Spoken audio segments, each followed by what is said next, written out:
साईं की बात। बच्चे, जो मैं कहता हूँ ना, जो भी तुम्हारा बाबा कहता है ना, तुम उसका पालन किया करो। तुम जो मैं कहता हूँ ना, वो ना करके तुम कुछ और करते हो, इस वजह से दिक्कत आती है, परेशानी आती है मेरे बच्चे। तो जो भी मैं कहता हूँ ना, मेरे कहे का पालन किया करो, सुना करो मेरे बच्चे। तुम देखना कि कितना बदलाव होगा चीज़ों के अंदर, तुम देखना। और सुनो, तुम्हें नींद नहीं आती ना, नींद से बहुत परेशान होना, तो सुनो मेरी बात को। रात को सोने से पहले अपने माथे पर उदी का तिलक लगाया करो। उदी का तिलक लगाओगे ना तो तुम्हें बहुत अच्छी नींद आएगी। मैं आऊँगा तुम्हारे स्वप्न में, मैं बैठूंगा तुम्हारे पास आकर, तुम्हारे सर पर हाथ रखूंगा मेरे बच्चे, और तुझे सुलाऊंगा, तुझे मैं सुलाऊंगा। तेरी ये नींद की बीमारी दूर करूंगा मेरे बच्चे। तुझे बहुत अच्छे से नींद आएगी, तो बिल्कुल चिंता मत करना। तुम्हारा बाबा है ना, मैं सब कुछ ठीक कर दूंगा। और सुनो, तुम चाहते हो ना कि तुम्हारे रिश्ते जैसे पहले थे वैसे ही हो जाए, है ना? तो एक काम करना, उन रिश्तों से दोबारा से मिलने की कोशिश करो। मिलो उनसे, बात करो उनसे सारी गलतफहमी दूर करने की कोशिश करो। क्योंकि अगर तुम भी नहीं करोगे ना तो वो भी नहीं करेंगे, क्योंकि उनके अंदर भी ना बहुत अनख है। ऐसा नहीं कि वो तुमसे प्यार नहीं करते, प्यार करते हैं, लेकिन अनख है मेरे बच्चे। तो जानने दो ना, तुम किसी की अनख को कम नहीं कर सकते, लेकिन तुम झुक सकते हो, क्योंकि तुम मेरे बच्चे हो। और साईं के बच्चे हमेशा झुकते हैं, हमेशा नीचे होकर चलते हैं। तो तुम झुक जाओ, कोई बात नहीं ना। तुम उनसे माफ़ी मांग लो और कह दो कि जो भी कुछ हुआ उन बातों को भूलकर ज़िंदगी में आगे बढ़े। तुम्हारा वो बहुत प्यारा रिश्ता है मेरे बच्चे, इसलिए तुम्हें समझा रहा हूँ कि ऐसे लोगों को ज़िंदगी में खो मत मेरे बच्चे। हाँ, उनके अंदर थोड़ी सी कमियां हैं, लेकिन वो बहुत प्यारे हैं तुम्हारे लिए बहुत अच्छे हैं मेरे बच्चे। और सुनो, तुम्हें किसने कह दिया कि गंगा में नहाने से ना तुम्हारे सारे पाप धुल जाएंगे, मन के सारे पाप, तुम्हारे कर्मों के सारे पाप धुल जाएंगे? ऐसा किसने कहा मेरे बच्चे? ऐसा कुछ भी नहीं है। गंगा में नहाने से तुम्हारे शरीर धुल सकता है, तुम्हारे मन नहीं, तुम्हारे मन के विचार नहीं, तुम्हारे मन के अंदर छुपे पाप नहीं, लालच नहीं मेरे बच्चे, बिल्कुल भी नहीं। तुम ये सब कुछ करके अपने आप को धोखा दे रहे हो, तो ये सब करने से कुछ नहीं होगा। तुम एक के बाद एक गलतियां करते जा रहे हो, पाप कर रहे हो, और जहां तुम जा रहे हो ना, क्या मेरी नज़र वहां नहीं कि जहां तुम जाते हो? क्या मैं वहां तक नहीं पहुंच पा रहा? क्या मैं देख नहीं पा रहा मेरे बच्चे कि तुम कहाँ जाते हो, क्या खाते हो, क्या करते हो? क्या मैं नहीं देख पा रहा? मुझे सब मालूम है मेरे बच्चे। मैं सर्वव्यापी हूँ और मुझसे कभी कुछ छुपा नहीं मेरे बच्चे। आज तक मुझसे कुछ भी नहीं छुपा, कुछ भी। तुम्हारा पिछला जन्म, तुम्हारा अगला जन्म, तुम्हारा ये जन्म, तुम्हारे कर्म, कुछ भी नहीं मेरे बच्चे। मुझे एक एक चीज़ों की खबर है कि तुम्हारी ज़िंदगी में क्या चल रहा है। तो तुम मुझे ऐसे ही मत समझो।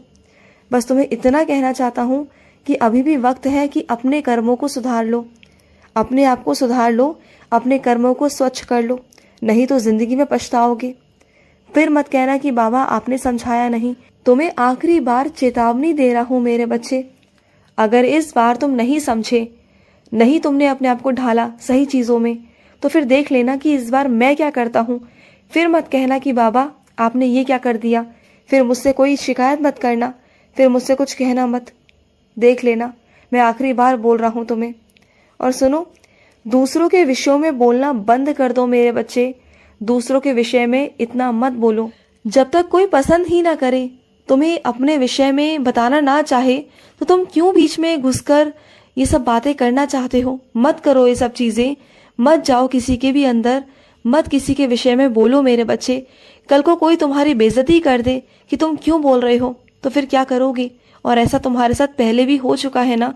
तो मत जाओ मेरे बच्चे। अपनी इज्जत अपने हाथ में होती है, तो अपनी इज्जत को अपने हाथ में रखो। और सुनो, जो तुमने अपने दरवाजे पर मेरी तस्वीर टांग रखी है ना, उस तस्वीर को ना तुम बाहर की तरफ से मत लगाओ मेरे बच्चे, क्योंकि मैं दुनिया के लिए नहीं हूँ। ये बात तुम भी जानते हो और मैं भी जानता हूँ। मैं दुनिया के लिए नहीं हूँ। तुम तस्वीर लगाओ अपने दरवाजे के अंदर की तरफ से। जैसे ही तुम बाहर जाओ ना, तो तुम्हें मेरे दर्शन हो, और जैसे ही घर के अंदर आओ तो दरवाज़ा बंद करते समय तुम्हें मेरे दर्शन हो। मैं सिर्फ तुम्हें दर्शन देना चाहता हूँ, तुम्हारी नजरों के सामने रहना चाहता हूँ, ना कि किसी और के सामने। क्योंकि जो बच्चे मुझे जानते नहीं, पहचानते नहीं, उनके सामने आकर मैं क्या ही करूं मेरे बच्चे। और कुछ तो ऐसे हैं जान पूछकर मुझे देखकर मुंह मोड़ लेते हैं। वो बहुत ज्यादा वहम करते हैं, वो अलग तरह के बच्चे होते हैं। तो ऐसे बच्चों के सामने मैं आना भी नहीं चाहता। जो मेरे बच्चे मुझसे बहुत प्यार करते हैं ना, मैं उन्हीं के साथ रहना चाहता हूँ। तो तुम ना ऐसा करो जैसा मैं तुमसे कह रहा हूँ।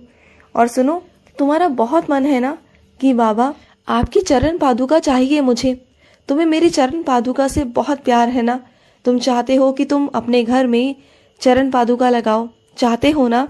तो चिंता मत करो, चरण पादुका तुम्हें मिल जाएगी। तुम्हें बहुत दिनों से मिल नहीं रही ना, तुम ढूंढ रहे हो, तुम्हें मिल जाएगी मेरे बच्चे, बिल्कुल चिंता मत करो। चरण पादुका चलकर तुम्हारे घर पर आएगी। ये समझ लेना कि तुम्हारे बाबा ही तुम्हारे लिए भेज रहे हैं।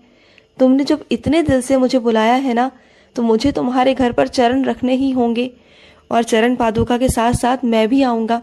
ये मत सोचना कि मैं नहीं आऊँगा, मैं भी आऊँगा तुम्हारे घर पर और एक लीला करके जाऊँगा। तुम्हें पता चल जाएगा कि तुम्हारे बाबा तुम्हारे घर पर आए थे, तुम देख लेना मेरे बच्चे।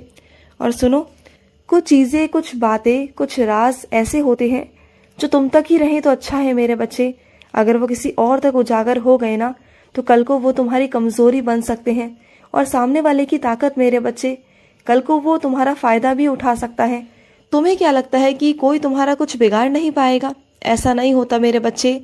छोटी से छोटी चींटी भी ना चाहे तो हाथी को हरा सकती है। तो ये मत समझा करो, किसी को भी अपने बारे में इतना ही बताओ जितना जरूरत है। हर किसी को अपने बारे में ज्यादा बताने की कोई जरूरत नहीं।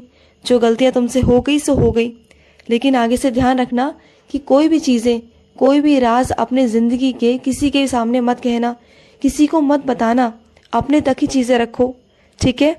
और सुनो, जो तुम्हारे दस्तावेज बिखरे पड़े हैं ना इधर से उधर, उन्हें पहले इकट्ठा करो और एक जगह पर रखो मेरे बच्चे। तुमने हर जगह पर वो बिखेर के रखे हुए हैं और तुम जानते हो कि वो कितने कीमती हैं। उसमें से कुछ दस्तावेज ऐसे हैं जो बहुत कीमती हैं, जिनके कारण तुम्हें बहुत कुछ मिला भी है।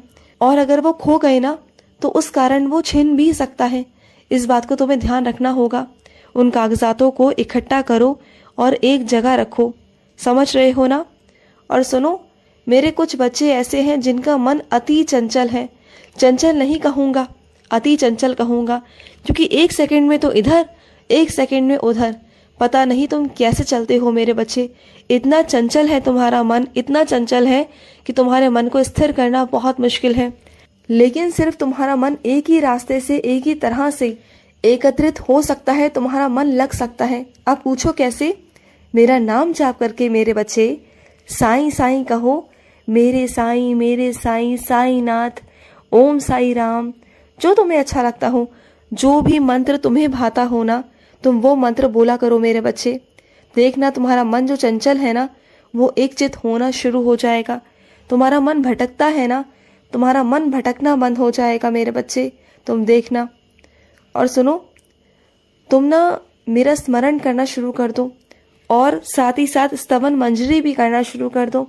स्तवन मंजरी करोगे ना, तो देखना तुम्हारी सारी परेशानियां खत्म हो जाएंगी। तुम देखना कि कैसे चुटकियों में ना मैं तुम्हारी सारी परेशानियों को खत्म कर दूंगा। और सुनो, तुम लोन लेना चाह रहे हो और लोन तुम्हें नहीं मिल रहा है ना, मत हो परेशान, तुम्हें लोन मिल जाएगा। तुम्हारा रुका हुआ काम हो जाएगा। अगले हफ्ते तक तुम्हें वो लोन मिल जाएगा और तुम अपने सारे काम कर पाओगे। तुम बिल्कुल चिंता मत करो। दिया तुम्हें आशीर्वाद मेरे बच्चे, आशीर्वाद चाह रहे थे, आशीर्वाद दे दिया। अब तो खुश हो, अब तो रोना बंद कर दो, अब तुम्हें लोन मिल जाएगा, ठीक है? खुश रहो। मेरा बहुत सारा प्यार। आज का रात्रि साई संदेश समाप्त हुआ।